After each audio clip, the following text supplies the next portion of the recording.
We begin tonight with that shoe-throwing incident over in Baghdad. Joining me is Raghida Dergham, who's, of course, columnist for Al Hayat newspaper, the leading independent Arabic daily. She's also an MSNBC contributor. And Rajiv Chandrasekaran, former Baghdad bureau chief for the Washington Post, and currently that newspaper's national editor.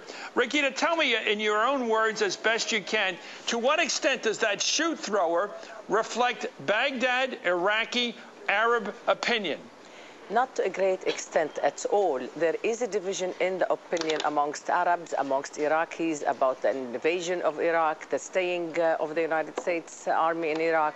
The point is that the act itself is really celebrated in certain very limited quarters, whereas quite a number of people are quite embarrassed about this incident and about the abuse of this journalist, so-called journalist, of the profession called journalism in order to make a point in a very ugly way. So there are different points of views. You would see celebrations and demonstrations in certain places, such as the Sadr city, where the Muqtada Sadr followers are. You will see the state-run television in Syria declaring this man practically a hero, and you would see courage awards coming from the Gaddafi's family, in particular the daughter of Muammar al-Gaddafi, the leader of Libya. But you will see a lot of people saying shame on him for having done that. Rajiv, you understand, we all understand here in this country that every time America is defaced, our flag burned, our president humiliated, it bugs all of us, even those of us who disagree about foreign policy. Why do you think that the Syrian government, in its state support for those people over there, are supporting a rally to make fun of our president? I thought we had a shot at some sort of peace treaty with Syria. Well, look, I mean, I think that regimes across that part of the world that take issue with U.S. policies see this as low-hanging fruit, something that they can use to rally people on the streets and whip up some images for television and gin up some popular anger. But, I think that what this incident reflects is a deep-seated frustration among a lot of Iraqis at the U.S. presence. Now, while I agree with Raghida that many Iraqis would not condone the throwing of a shoe at anybody, even President Bush, it does speak to what has been a real sort of growing resentment at the American presence in Iraq. Even though violence is down over the past year, basic services still lag. Iraqis look at their situation there and they say, my life hasn't really improved as I had hoped over the past few years, and that translates into sort of a seething resentment at the American presence and directed personally at the President of the United States. Not by Let me talk about something though. that causes some seething resentment here in the United States by a lot of people, tens of millions of people.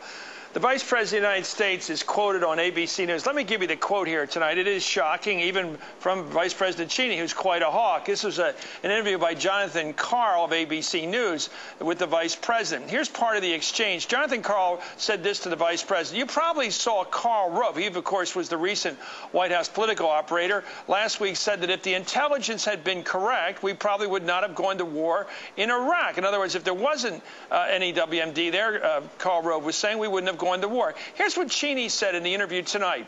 Quote, this is overwhelming. I disagree with that. I think, as I look at the intelligence with respect to Iraq, what they got wrong there was that there weren't any stockpiles.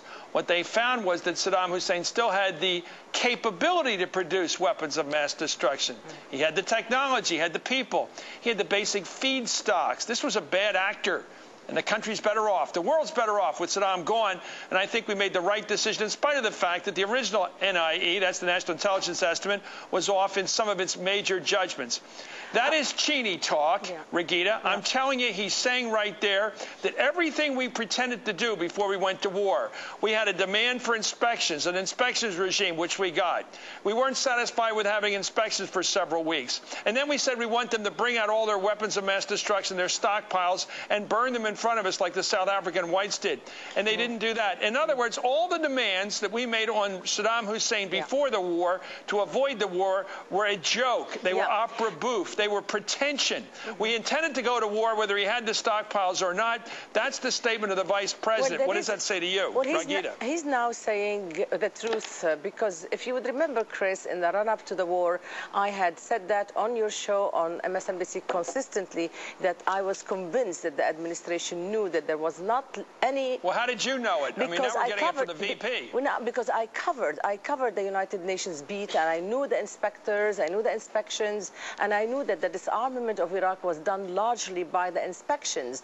And then since the administration kept moving the goalpost, I knew that the decision was taken already, that it didn't matter what was going to be the reaction of the Iraqi government. The point is that, you know, the decision was taken to get Iraq, to get Saddam Hussein, to really launch an attack on Iraq, even before probably 9/11. And 9/11 came to give a very good excuse or pretext in order to say we've been attacked. So it was never established that there was anything to do with Iraq. Now, the point of the matter is that they kept moving the goals and they kept saying this is a different story. But the fact of the matter is that there was a decision to attack Iraq, probably to bring down Saddam Hussein because he needed to be gotten rid of, but also for me as a service for both Iran and Israel. That's what it was all about. What we're learning here is that all that... I'm going to get to this point with Rajiv. I'm sorry, Raghida. This says that all that performance by Colin Powell, which I think in his part he was being legitimate because he thought he was doing the right thing, before the United Nations, presenting evidence of WMD production, presenting evidence that we had to go to war because of the threat. We'd be hit in this country by a nuclear weapon. All of that was a charade. That is what the Vice President is saying now, the mushroom cloud. We're going to get hit with a blow. That we're going to war to defend ourselves, not for some geopolitical reason. Now the Vice President comes out. You got to admit, the guy's for real. He admits why he went to war. By the way, what struck me today was he knows why we went to war, and we would have gone to war even without the evidence. Is he the guy that took us to war, or the decider? Was it Bush? He talks like it was his decision because he knows what it would have been. Well, and, you know, when you compare what he's saying now with the rhetoric that they delivered before the war, I mean, it's night and day. And if the standard is that there were people there who had the knowledge to build weapons of mass destruction, how many other countries in the world does that apply to? Let's go to war with Denmark. Let's take down Norway. Let's go to Sweden. I'm sure there are a lot of countries with the technology to produce weapons. Prototype for them, you know, so he served as a prototype, that it was an available number of circumstances that would make them just bring down. I mean, again, it was an excuse. There was never a clarity on why we went for that war. But Chris, another point to be made here is that if they were so intent on going to war and they had essentially made up their minds, you know, well before the actual invasion, why wasn't there a better plan for the post-war occupation, the reconstruction? Why didn't we send enough troops? You know, it seems like we sort of went in to respond to an immediate threat without all of the necessary planning, which has really been the reason why this has been so long and so bloody. But having said that, can I say one thing, Chris, on this? Yes, Raghida. The fact of the matter is that right now, the Iraqis, half of the Iraqis, at least, if not 3/4 of them, they feel that the continued presence of the American forces is absolutely necessary for them so that the country does not disintegrate. I mean, the country is probably out of the difficult security situation because of the American presence and because of, you know, the fight against Al-Qaeda by the Sunnis in Iraq as well. So I don't think we should rush to say that the country, that Iraq is angry with the United States no matter what. This incident of today should not blind us to the fact that a lot of Iraqis are grateful for the United States for having gotten the country to where it is right now without Saddam Hussein. It's a grudging dependence. On that point, Rajiv, what would be the reaction if everybody in the Arab world picked up a newspaper tomorrow morning, everybody in the world, including the Western world, picked up a newspaper tomorrow and reads that the Vice President of the United States said that we did not think it was important that they had stockpiles of WMD, nuclear, chemical, or biological. They simply had the potential to do that because if that is the basis of war, then there's nothing that the evil Saddam Hussein could have done to prevent the war because he didn't have anything to burn, nothing to present. Right. But it seemed to me we set up an ultimatum that required war.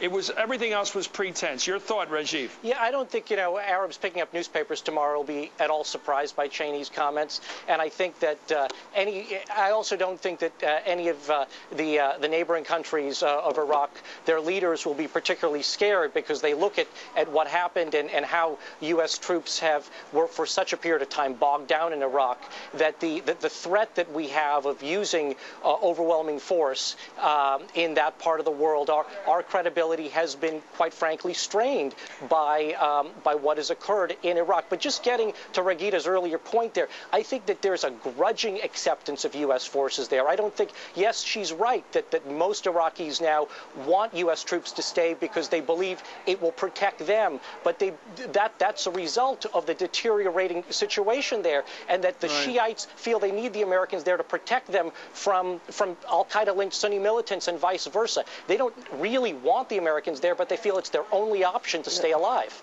I understand it. Thank you very much, Raghida Dergham, very much for coming on tonight, and Rajiv Chandrasekaran. Coming up.